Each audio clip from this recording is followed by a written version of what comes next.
And when she left from the house, before he came, there is a scene where Jill rushed up and bring an envelope and write something, ठीक है, and she marked the name or endorsed that check on the name of Dr. Martin. उस check पर doctor Martin का नाम लिख दिया. And she put that check on that envelope and handed to the nurse. She called the nurse and handed it to the nurse and said, "Give me my baby and just go and post this envelope as soon as possible. Rush, go fast." In this way, that lady moved fast. Nurse gave her baby on her lap and she rushed for this. When Jack came back, he asked for the check, and first of all he sat and said, "What a lady." He was panicked and he was little bit irritated from Aunt Jane, because she not even praised them but also asked them not to do much more like this kind of things, है ना. क्योंकि aunt जेन ने उनको क्या कहा, praise तो नहीं किया इतना सुंदर घर होने के लिए, बल्कि एक सजेशन दे दिया. She gave a suggestion, right, कि in future don't invest your money or don't buy such kind of things in this such kind of installments, right. So इसलिए वो कहते हैं व्हाट अ टाटर मतलब कितनी किचकिच करती है औरत, बहुत अजीब सी औरत है, राइट, जैसे हम नॉर्मली बोलते हैं. सो उन्होंने कहा, "So now give me the check." He asked to Jill, "Please, will you please hand over this check to me? उससे हम कार की किस्त भर सकेंगे. We will pay next 2 installment of our car." Jill said, "I am afraid that you will shout on me." Jill कहती है, मैं सोचती हूँ कि आप मुझ पर गुस्सा होंगे. Jack said, "No, not at all. Have you spent that money on something else, or what is happening? Will you please tell me?" Jill said, Please, first you promise कि you will not shout on me. पहले मुझ पे promise कीजिए कि आप मुझ पर चिल्लाएंगे नहीं. So Jack said, "Okay, of course I will not shout on you. Please let me know what happened." She told that I endorsed that check on the name of Dr. Martin, and through nurse I posted that envelope. वो कहती हैं कि मैंने उस check को doctor Martin के नाम कर दिया और वो मैंने नर्स को दे दिया ताकि वो उसको पोस्ट कर सके. At that time Jack said, "Why to give such amount to that doctor? We can do different thing with the help of that money." वो कहते हैं कि डॉक्टर को क्यों दिया, हम उससे कुछ दूसरा काम कर सकते हैं. With the tears in her eyes, by holding her baby in her hand, she said, or Jill said, that now कि कम से कम this baby will be completely ours. It means कि प्रेगनेंसी से लेकर के डिलीवरी के बाद तक जितने एक्सपेंसेस आए थे वो भी अब तक इंस्टॉलमेंट्स में चल रहे थे, और उसकी पेमेंट जो है जिल ने उस चेक से की थी, लास्ट चेक से, जो किन्होंने दी थी, आंट जेन ने दी थी. And in this way we ended up this play. Now, what is the moral of this play? The moral of this play is to not purchase such different things in such kind of installments, right? जितने आप कमाते हैं उतना ही खर्च करें, because what they were doing, the Jack was earning £6 and he was giving installments more than 7 to 8 pounds. And how he was managing, When this question was asked by Aunt Jane, he answered by taking another loan from the corporation bank or somewhere else. I'll pay the loan. And again he was having the installments from that party also. So moral of this play is that never do this again. The people must not do this, that they must not buy different things in installments. That ठीक है, जितना आपकी चादर है आप उसमें ही अपने पैरों को फैलाइए. और the next or modern thing is अपनी चादर बड़ी करिए. Okay, in this way I think we have completed this play. And the question arises here, what is the meaning of never never nest? Nest का मतलब होता है घोंसला और never never का मतलब होता है कभी नहीं कभी नहीं. Because each and everything in that villa is on installment. Just because of that villa is the never never nest of Jack and Jill. है ना? And finally Jill has decided to take his baby by paying 10 pounds to Dr. Martin. In this way we ended up this play. Now let's come and understand the word meaning of the play. Okay, coming to the word meanings. First one is lounge. Lounge means a room in a house that is used for sitting or entertaining guests. जैसे आप सभी घर में hall होता है जहाँ सब एक साथ बैठ करके बात करते हैं, इवन गेस्ट भी आते हैं तो कहाँ हॉल में आकर के बैठते हैं, राइट? या आप लोग कहते हैं जो सबसे पहला रूम होता है उसे हम लाउंज कहते हैं, राइट? इसके बाद है radiogram. It is an entertainment device that combined a radio and a record player or a gramophone. तो उसे हम क्या कहते हैं? रेडियोग्राम है, जिसमें हम म्यूज़िक सुन सकते हैं, जिससे कि ग्रामोफोन से भी अटैच होता है और साथ ही साथ ए रिकॉर्ड प्लेयर भी अटैच होता है. विला. विला का मतलब होता है a large and luxurious house या रेसिडेंस हम कह सकते हैं. जो बहुत बड़ा और लग्जरियस रेसिडेंस या हाउस होगा उसे हम क्या कहेंगे? विला. श्रिक का मतलब होता है एक हाई लाउड क्राई. ये कब हुआ था? जब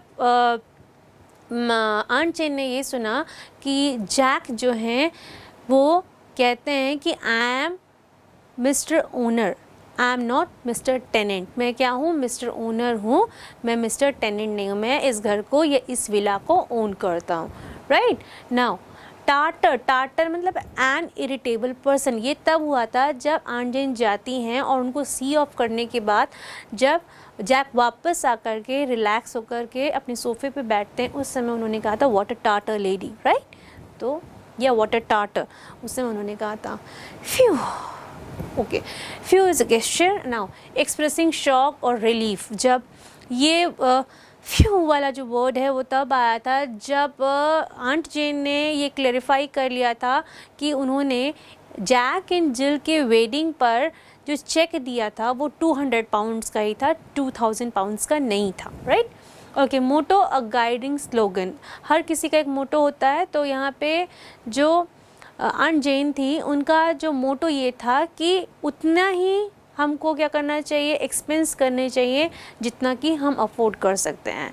सारी घर की चीज़ों को हमें इंस्टॉलमेंट्स में नहीं लेना चाहिए, राइट? Next, pound. पाउंड जो होता है, जैसे कि हमारे देश की करेंसी क्या है? रुपी है. वैसे ही हम यूएस की या यूनाइटेड किंगडम की करेंसी को देखें, यूनाइटेड किंगडम की करेंसी को देखें तो वहाँ पे क्या चलता है? पाउंड. ओके. शिलिंग. शिलिंग का मतलब होता है a British coin is used till 1971. इसकी चर्चा इस प्ले में तब हुई है जब आंट जेन कहती हैं तुम लोग ये सब कैसे एक्सपेंसेस बेयर कर लेते हो, और मुझे जहाँ तक पता है कि जैक की जो सैलरी है वो केवल 6 पाउंड है. तो इस पर जिल कहती हैं कि लास्ट ईयर ही इनके जो सैलरी है उसमें 6 शिलिंग की जो क्या हुआ है का इंक्रीमेंट लगा है.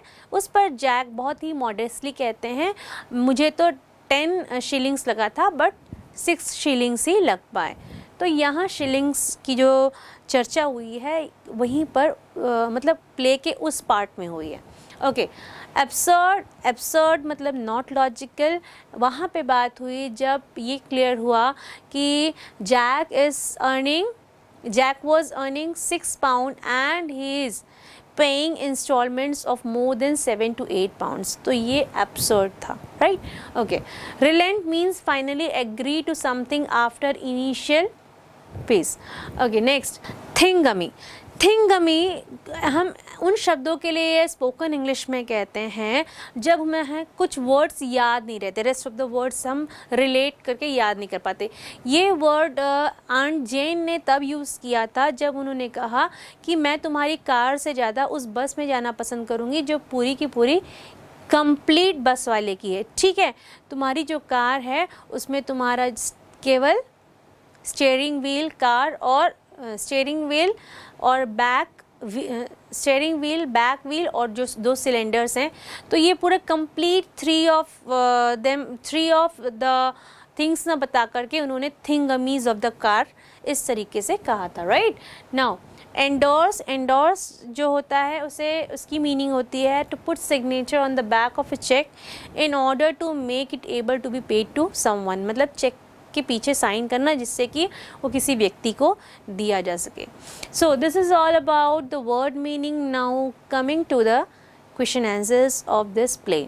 सो first question is describe Jack and Jill house of the things that impressed aunt Jane. जो जैक एंड जिल का हाउस था वो उसकी क्या क्या चीज़ें थी जिन चीज़ों ने आंट जेन को इम्प्रेस किया था। तो सबसे पहले वो ब्यूटीफुल लाउंज और वहाँ पे रखी जितने भी सामान थे just like radiogram, furniture, even उनकी कार और साथ ही साथ उनका फ्रिज, इन सब चीज़ों ने और उस खूबसूरत विला ने उनको क्या किया था, इम्प्रेस किया था। Next is, why was Aunt Jane worried about her gift check? Because she thought that instead of giving 200 pounds, did she give 2000? मतलब कि उनका कहना ये था कि क्या उन्होंने गलती से 200 पाउंड की जगह 2000 पाउंड उस चेक पर लिख दिए थे, right? Now the next question. Coming to the next question. Next question, describe a situation which you find most humorous in the play. उस सिचुएशन के बारे में बताना है जो कि मोस्ट ह्यूमरस है। तो मोस्ट ह्यूमरस चीज़ यहाँ पे ये है कि उस घर में जैक एंड जिल का कम्प्लीटली कुछ भी नहीं था। Everything was on rent, even the parts of the car were also on rent. So this is the most humorous part of this play. And last not the least but of question of this lesson or of this play is, what do you understand by never never nest? It is as clear as it is that already I have cleared you that this is an irony मतलब young है, never never nest because they are having everything on installments, they are even not having their baby completely, they're not owning their baby completely. In this way the never never nest can be defined that they are not able to build their house ever, right? Now let's start the comprehension part of the lesson never never nest from the class 10th. Okay, so this all things are given in your book and you can find it in your book. So first we'll go to the question and then we'll find out the answer of these questions. Now check it out. What is the question? Here it is. Question is on your screen. Question is there. Read the questions or the statements given in column 1 and say who asked the question or made these statements to whom and in which context. So simple सी बात है, आपको ये जो statements आपके screen पर दिख रहे हैं, इन स्टेटमेंट्स में आपको 3 चीज़ें बतानी हैं कि ये स्टेटमेंट किसने कहे हैं, ये स्टेटमेंट जो जिसने भी कहे हैं वो तो आंसर लिखना ही है कि किसने कहे हैं, ऑलराइट, और उसके बाद किसे कहे हैं और किस कॉन्टेक्स्ट में कहें कि उस समय सीन क्या चल रहा था, आपको ये बताना है, राइट। सो हम एक एक करके उन स्टेटमेंट को रीड करेंगे और फाइंड आउट करेंगे कि ये स्टेटमेंट किसने कब किसे कहे हैं, राइट। तो पहले हम स्टार्ट करते हैं from our first statement and the first statement is on your screen. First question is what do you think of our little nest aunt Jane. Aunt Jane से कोई क्वेश्चन कर रहा है कि आंट जेन आप इस हमारे छोटे से घोंसले के बारे में क्या सोचती हैं। तो ये क्वेश्चन किसने कहा था? ये क्वेश्चन किया था जिल ने। और किससे किया था? ऑफ कोर्स, क्योंकि आंट जेन से पूछ रही हैं तो आंट जेन से। अब किस कॉन्टेक्स्ट में कहा था? जब वो अपने घर को ना उनको दिखा रही थी कि देखिए ये फर्नीचर है, ओके, और ये लाउंज है and this is the another part of my house. उस समय उसने पूछा था कि what do you think of our little nest aunt Jane, right. So context आपको लिखना है कि वाइल शोइंग देयर हाउस। और किसने कहा था? जिल ने कहा था। और किसे कहा था? आंट जेन को कहा था। नेक्स्ट स्टेटमेंट देखते हैं। नेक्स्ट स्टेटमेंट है no no aunt Jane you misunderstand me. नहीं नहीं आंट जेन, आप मुझे गलत समझ रही हैं, ठीक है। तो ये कहाँ कहा था? ये जैक ने अगेन आंट जेन से कहा था। और उस सिनेरियो में कहा था जब आंट जेन ने ये पूछा कि क्या तुमने ये खूबसूरत घर रेंट पे लिया है। मतलब अगर हम कॉन्टेक्स्ट की बात करें तो कॉन्टेक्स्ट में आपको लिखना है when aunt Jane asked about the rent of the house, तब उन्होंने बताया था कि आपने मुझे गलत लिया है। I am the owner of this house, I am not the rent pair of this house. उन्होंने एकदम क्लियर बात कही थी। थर्ड स्टेटमेंट की ओर चलते हैं। Third statement says I am expecting 10 this Christmas, है ना। 10 शिलिंग्स की बात हुई थी। ये वो कॉन्टेक्स्ट है जब जो आंट जेन है वो थोड़ी सी सरप्राइज हो गई थी कि इतनी कम सैलरी में ये इतना कुछ कैसे अफोर्ड हो सकता है, राइट। तो यहाँ पे जब बात हुई थी तब जैक जो है उसने जिल से कहा था कि आई एम एक्सपेक्टिंग दिस, या I am expecting 10 this Christmas, कि मैं दिस क्रिसमस इस साल जो है इस साल क्रिसमस पर 10 शिलिंग्स को एक्सपेक्ट कर रहा हूँ।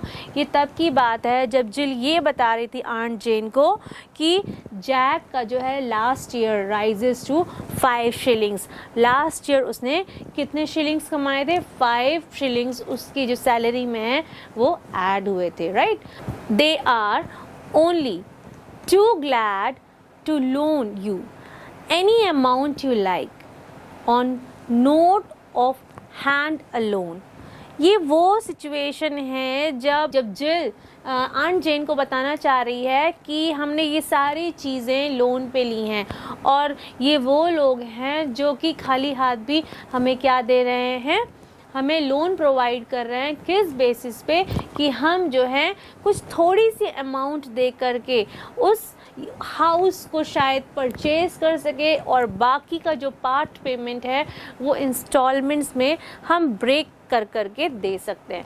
तो ये जो कॉन्वर्सेशन था वो जिल और आंट जेन के बीच में था जब वो बता रही थी कि उन्होंने ये लोन के थ्रू लिया है। तो आप कह सकते हैं when while telling about the loan they got from the different people, right now। अब हम अगले स्टेटमेंट की ओर चलते हैं। अगला स्टेटमेंट कहता है aunt Jane is anything the matter, would you like to lie down.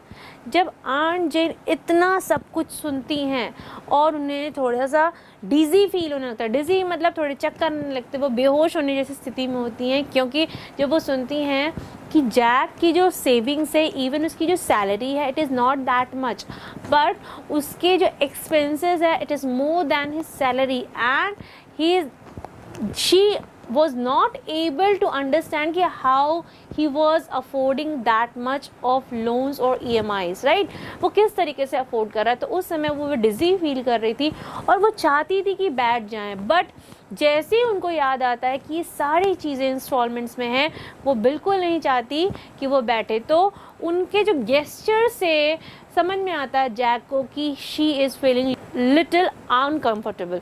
तो यहाँ पे जो है जैक वो आंट जेन को कहते हैं कि aunt Jane is anything the matter or is there any problem, would you like to lie down. क्या आप थोड़ा आराम करना चाहेंगे या रेस्ट लेना चाहेंगे, तो यहाँ पे आपको जो कॉन्टेक्स्ट लिखना है, तो जो मैंने हिंदी में बताया उसको आप इंग्लिश में लिख सकते हैं। When Aunt Jane came to know that about the installments of everything they bought, मतलब जितनी भी चीज़ें थी उन्होंने क्या खरीदी थी, इंस्टॉलमेंट्स में ही खरीदी थी।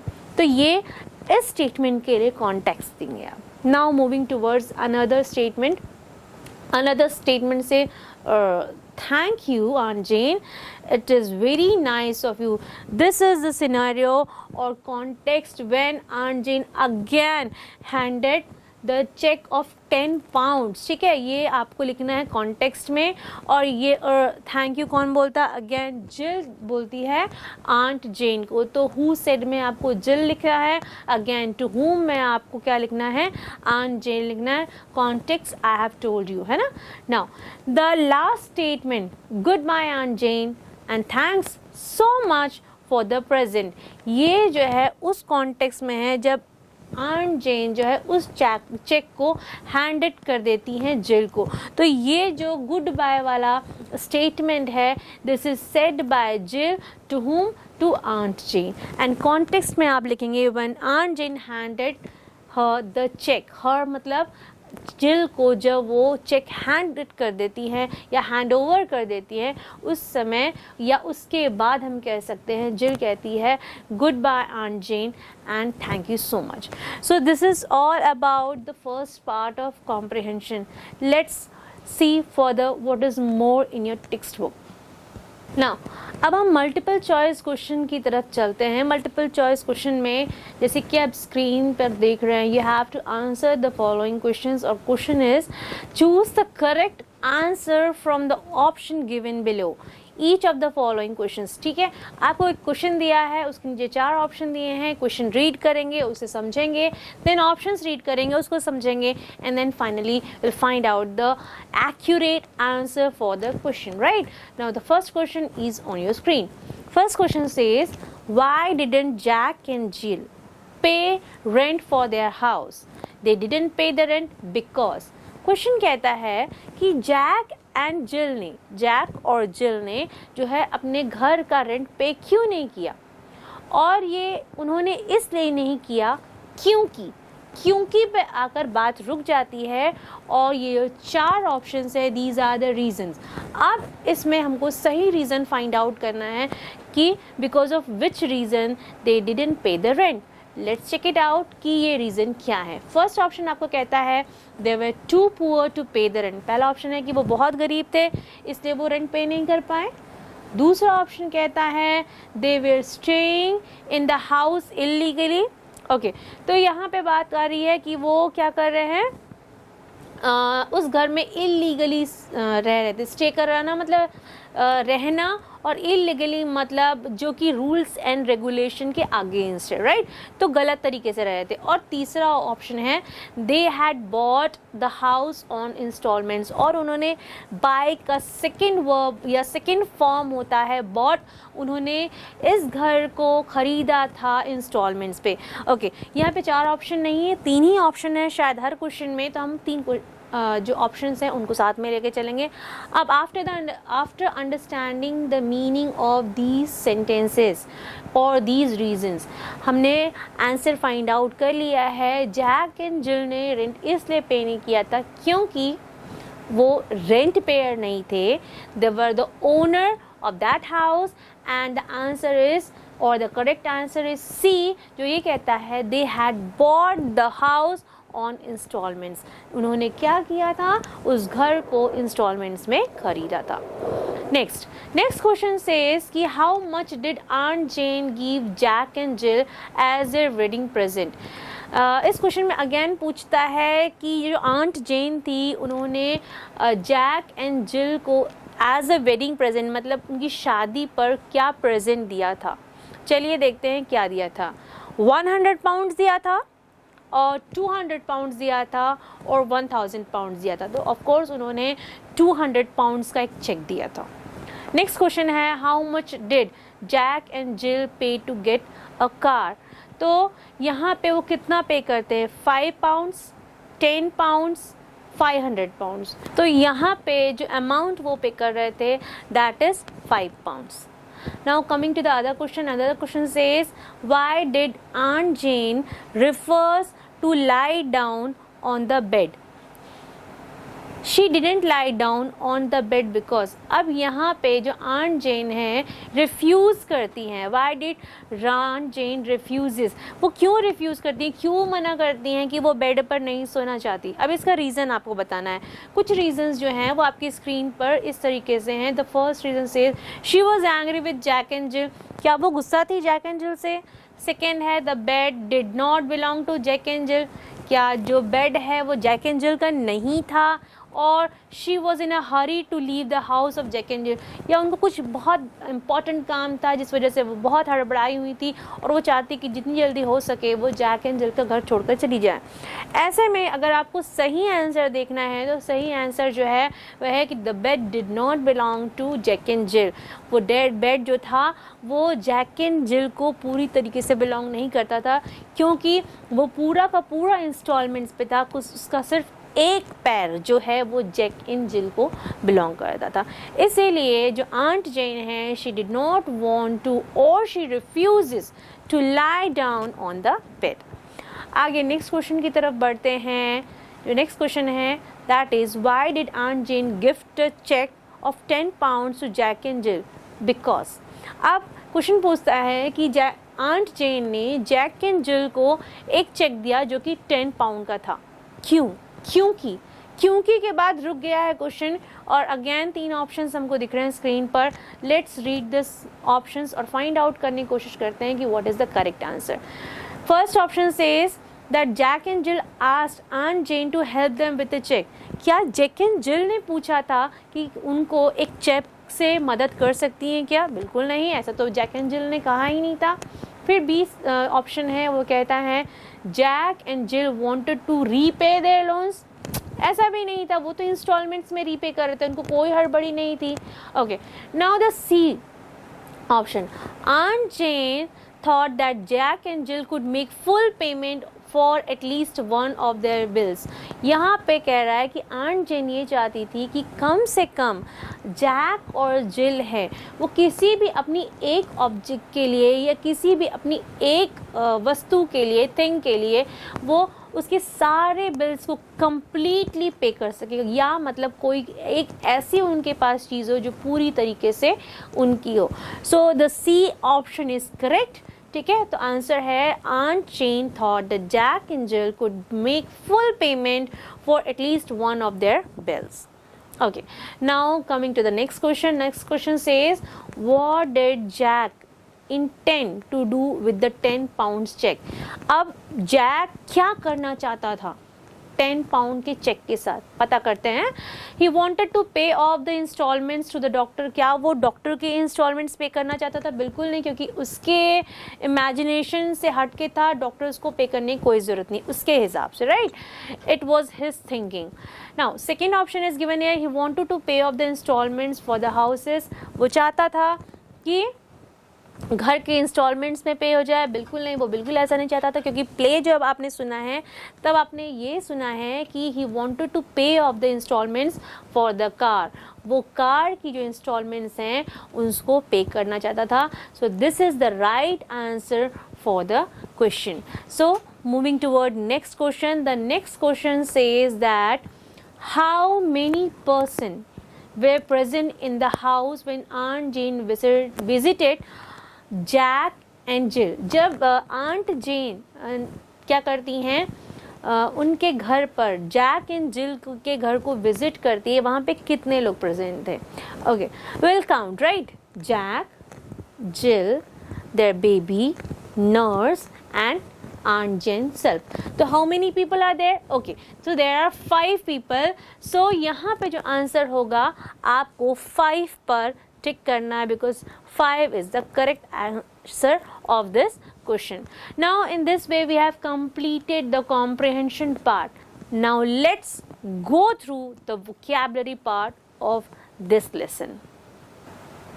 चलिए अब वोकैबुलरी पार्ट को कंटिन्यू करते हैं और जानने की कोशिश करते हैं कि वोकैबुलरी में क्या है, राइट। सो वोकैबुलरी में हम देखते हैं अगेन यहाँ पे मल्टीपल चॉइस क्वेश्चन है, लेकिन थोड़ा डिफरेंट है। यहाँ पे कुछ वर्ड्स दिए जाएंगे जो कि बोल्ड लेटर में लिखे हुए हैं और आपको उसका एक्यूरेट मीनिंग जो है वो फाइंड आउट करना है। So let's read the question first and then will find out the answer of the given questions, right? The first question is given on your screen. उससे पहले हम इसमें जो क्वेश्चन है उसको रीड करते हैं और समझने की कोशिश करते हैं, राइट। सो दिया हुआ है कि check the words which are similar to the word given in the bold. It means आपकी सेंटेंस में जो बोल्ड लेटर में वर्ड्स दिए हुए हैं उनसे रिलेटेड वर्ड या सिमिलर वर्ड को आपको गिवन ऑप्शन में से फाइंड आउट करना है, राइट। तो first sentence is charming, such a cosy little room. Cosy का मतलब होता है ऐसी जगह जहाँ पे आप बहुत अच्छा महसूस करें, बहुत खुद को कंफर्टेबल फील करें। तो यस, यहाँ पे कोजी का मतलब कॉस्टली भी नहीं है, क्यूट भी नहीं है। यहाँ पर कोजी का मतलब होता है comfortable. Okay, now going through the second question. Second question says, Aunt Jane, suddenly, Jack, I've just thought of something. That car, is it yours? Jill, of course, it's ours. Aunt Jane, all yours. Jack, well no, not exactly all. अब देखिए, ये एक play का part है जहाँ aunt जेन को अचानक से कुछ थॉट आता है और वो जैक से पूछती हैं कि जैक, मुझे कुछ दिमाग में आया है, क्या ये जो कार है ये पूरी तरीके से तुम्हारी है? तब जिल कहती है yes of course it is ours, हाँ बिल्कुल ये हमारी है। आंट जेन फिर एक बार कंफर्म करती हैं कि पूरी तरीके से तुम्हारी है, इसमें कुछ भी इंस्टॉलमेंट्स वाला पार्ट नहीं है। तब वहाँ पे जैक कहते हैं well no, not exactly all. Well पूरी तरीके से तो हमारी नहीं है बट स्टिल थोड़ी तो हमारी है। तो यहाँ पे नॉट एग्जैक्टली ऑल में आप एग्जैक्टली के जो वर्ड जो देख रहे हैं, एग्जैक्टली वाला वर्ड वो जो है वो बोल्ड में है। वहाँ पे आपको आंसर फाइंड आउट करना है कि एग्जैक्टली का मीनिंग क्या होगा। तो एग्जैक्टली का मीनिंग ना इमीडिएटली होगा ना करेक्टली होगा, इसका मीनिंग जो होगा कम्प्लीटली होगा कि ये कार पूरी तरीके से हमारी नहीं है, राइट। तो completely is the similar word of exactly. Now coming to the third part of this question, now tell me how much do all these installments come to? ठीक है, तो अगेन उन्होंने पूछा कि अब मुझे बताओ, आंट जेन की बात थी कि मुझे बताओ कि ये सारे इंस्टॉलमेंट्स कैसे पे करते हो। तो इंस्टॉलमेंट्स, राइट, इंस्टॉलमेंट्स का मीनिंग क्या होता है? इंस्टॉलमेंट लोन होता है, इंस्टॉलमेंट फुल पेमेंट होता है, या इंस्टॉलमेंट हम किसे कहते हैं? पार्ट पेमेंट को। तो येस ऑफ कोर्स इंस्टॉलमेंट्स हम किसे कहते हैं? पार्ट पेमेंट्स को कहते हैं। तो इस क्वेश्चन का आंसर क्या होगा? इंस्टॉलमेंट का सिमिलर वर्ड है पार्ट पेमेंट। चलिए अब नेक्स्ट क्वेश्चन देखते हैं और उसे सॉल्व करने की कोशिश करते हैं और उससे सिमिलर मिलते जुलते वर्ड को पहचानने की कोशिश करते हैं। Okay, the next question, yes Jack, that's was worrying me. यहाँ पे आंट जेन बोलती है कि यस जैक, यही मुझे परेशान कर रहा है ना। वरिंग का मीनिंग क्या हो सकता है? सरप्राइजिंग। सरप्राइज कब होते हैं हम? जब कोई चीज़ ऐसी देखते हैं जिसकी हमें आशा नहीं होती।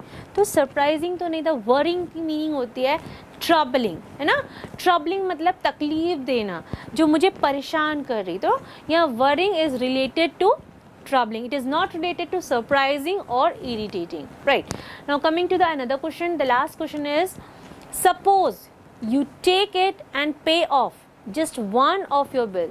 ठीक है, तो वो कहती हैं आंट जेन कि इसे ले लो और पे ऑफ मतलब कंप्लीटली पे कर दो किसी एक बिल को। नाउ पे ऑफ का मीनिंग क्या है? Give away, make full payment और पे इन इंस्टॉलमेंट्स।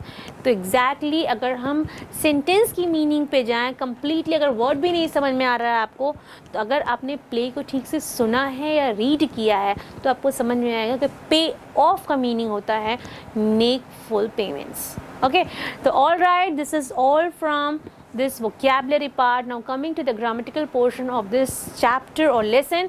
यहाँ grammar में आप देखेंगे do, does, did का use हो रहा है. Exactly. Do जो होता है और does जो होता है हम present tense में use करते हैं, और did जो है हम हमेशा past tense में use करते हैं, right? Do जो है हमेशा I, you, we, they plus Plurals के साथ यूज़ करते हैं, और डस का यूज़ हमेशा हम सिंगुलर्स के साथ करते हैं, और डू और डस दोनों जो है प्रेजेंट टेंस में यूज़ होते हैं. एंड जब हम डिड के बाद करते हैं तो वो किस टेंस में यूज़ होता है? वो पास्ट टेंस में यूज़ होता है, और वो सिंगुलर के साथ भी यूज़ होता है एंड प्लूरल के साथ भी यूज़ होता है. ठीक है.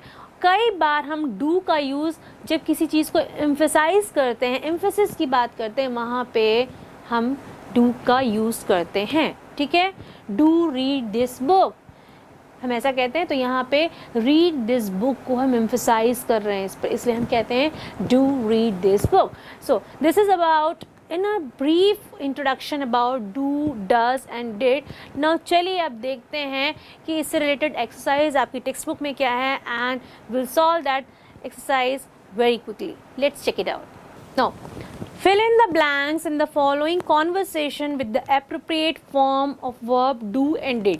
अब आपको एक क्वेश्चन दिख रहा है, या आप कह सकते हैं एक डायलॉग राइटिंग जैसा कुछ दिख रहा है, कॉन्वर्सेशन दिख रहा है. यहाँ पे आपको डू एंड डिड का प्रॉपर यूज़ करना है, राइट. पहले हम सेंटेंसेस को समझेंगे, इंग्लिश में रीड करेंगे, उसको हिंदी में समझेंगे, and then we will use do and did accordingly.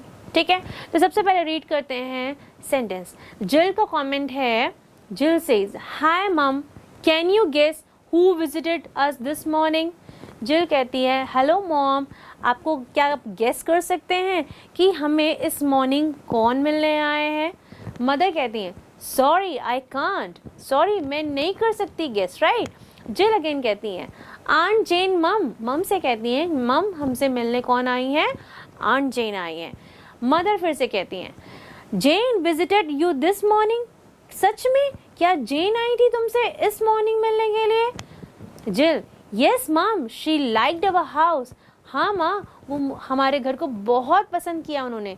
But she, now space is given here, like the idea of buying it on instalments. लेकिन उन्हें जो आइडिया है, राइट, कि इस घर को हमने इंस्टॉलमेंट्स में लिया है, तो पसंद किया कि नहीं पसंद किया? बिल्कुल उनको पसंद नहीं आया था एज पर द लेसन. तो यहाँ पे डिड नॉट यूज होगा, तो यहाँ लिखेंगे हम बट शी डिड नॉट. हम डिड नॉट ना लिख कर वे डिडंट भी लिख सकते हैं यहाँ पे. But she didn't like the idea of buying it on installments, right. इसके बाद आगे बढ़ते हैं. Again mother is saying, how silly, she has very old fashion ideas, I am afraid. तो वो क्या बोलती हैं मदर, ओहो उनके पास हमेशा पुराने आइडियाज़ ही रहते हैं, मुझे उनके आइडियाज़ सुनकर बहुत बुरा लगता है. एक्चुअली अफ्रेड का मतलब डरना होता है, बट वो आंट जेन से नहीं रहती, वो उनकी बात का थोड़ा बुरा मान जाती है, राइट. यहाँ पे जिल कहती, यस मम, she has very old fashion ideas. हाँ मम आप बिल्कुल सही हैं, यू आर राइट, कि उनके सारे आइडियाज़ जो हैं ओल्ड फैशन हैं. अगेन जैक की एंट्री होती है. जैक कहते हैं, she was rather to worried, और साथ ही रादर मतलब वो केवल उन्हें ये आइडिया ही नहीं पसंद आया, बल्कि वो बहुत ज़्यादा वरीड भी थी, बहुत ज़्यादा चिंतित थी, थॉटफुल थी. किस लिए? नाउ अगेन जिल कहती हैं, she even refuse to sit on a furniture. उन्होंने हमारे दिए हुए फर्नीचर्स पे, चाहे वो सोफ़ा हो चाहे बेड हो, उन्होंने मना कर दिया. उन्होंने कहा कि मैं इन फर्नीचर्स का यूज़ नहीं करूँगी बैठने के लिए, राइट. सो मदर कहती हैं, ओके वाई. इसके बाद एक ब्लैंक स्पेस है. Why she refuse to sit on the furniture. अब यहाँ पास्ट टेंस की बात हो रही है कि वो चाह चुकी हैं, राइट. तो यहाँ पे हम डिड यूज़ करेंगे, राइट. अभी मैंने आपको बताया था कि पास्ट टेंस में डिड यूज़ होता है. तो why did she refuse to sit on the furniture. That's amazing. ये बहुत ही अद्भुत बात है, बहुत ही अलग डिफरेंट बात है कि उन्होंने यहाँ पे बैठने से मना किया. एंड मुझे समझ ही नहीं आ रहा कि उन्होंने ऐसा क्यों किया, राइट। तो जैक कहते हैं but aunt Jane was very kind and considerate, लेकिन वो बहुत ही काइंड है और हेल्पिंग है। क्यों? You know what she gave us at the time of her departure, आप जानते हैं कि जाने के समय उन्होंने मुझे हमें क्या दिया, मुझे या हमें। सो आप जानते हैं, उसके पहले क्या जुड़ना चाहिए, क्या आप जानते हैं। तो क्या के लिए हम यहाँ यूज़ करेंगे डू, क्योंकि ये प्रेजेंट टेंस की बात हो रही है। डू यू नो, है ना। सो हम क्या यूज़ करेंगे, जो ब्लैंक स्पेस है वहाँ हम डू लिखेंगे, राइट। अगेन मदर कह रही है वॉट शी गिव यू, मतलब वो जा चुकी हैं तो क्या दिया है उसने। तो यहाँ पे अगेन पास्ट टेंस में सेंटेंस चला गया है तो डिड का यूज होगा, what did she give you, right. Okay जिल, अ 10 पाउंड चेक, एक 10 पाउंड का चेक दिया है उन्होंने हमें। Okay mother she gave you 10 pound cheque. अब वो थोड़ी सी एक्साइटेड होकर के बोलती है वाओ, क्या उन्होंने तुम्हें 10 पाउंड का चेक दिया है। जिल, येस अ 10 पाउंड चेक, हाँ एक 10 पाउंड का चेक दिया है हमें। Mother, what, again a space there, you propose to do with the extra money, अब तुम क्या सोच रही हो इस एक्स्ट्रा मनी के साथ करने के लिए। तो वॉट के साथ डू लगेगा, राइट, क्योंकि हम प्रेजेंट टेंस में बात कर रहे हैं कि हम क्या करने वाले। अब जिल क्या करने वाली है उसके साथ, ये उनकी मदर पूछ रही हैं। Jill, we have spent it already, Jill कहती है कि हमने तो उसे ऑलरेडी स्पेंड कर दिया। तो मदर कहती है गॉड हेवन और गुड हेवेंस, ओ भगवान कहाँ स्पेंड किया तुमने। You spend it already spend कर दिया, लेकिन कहाँ। What you do with that money, तो वॉट के बाद अगर एक स्पेस देख रहे हैं तो ये भी अगेन पास्ट टेंस की बात है और ये प्रैक्टिस की भी बात है। जब आप प्रैक्टिस करेंगे तो यू केम टू नो कि कहाँ क्या चीज़ लगनी चाहिए। तो यहाँ पे आपका आएगा what did you do with that money, तुमने उस पैसों के साथ क्या किया या उन्हें कहाँ खर्च किया। Jill, I sent it to doctor Martin, मैंने उसे डॉक्टर मार्टिन को दे दिया है। स्पेस है, I do a good thing मम, आपको लगता है कि क्या मैंने सही काम किया है। तो यहाँ क्या जो है, क्योंकि कर चुकी है वो काम, तो अगेन चीज़ पास्ट टेंस में चली गई है, वो वर्क पास्ट टेंस में हुआ है। तो हमने जब प्रेजेंट टेंस में क्या आया था तो डू की बात की थी, अब ये काम पास्ट टेंस में हो चुका है तो यहाँ डिड आएगा।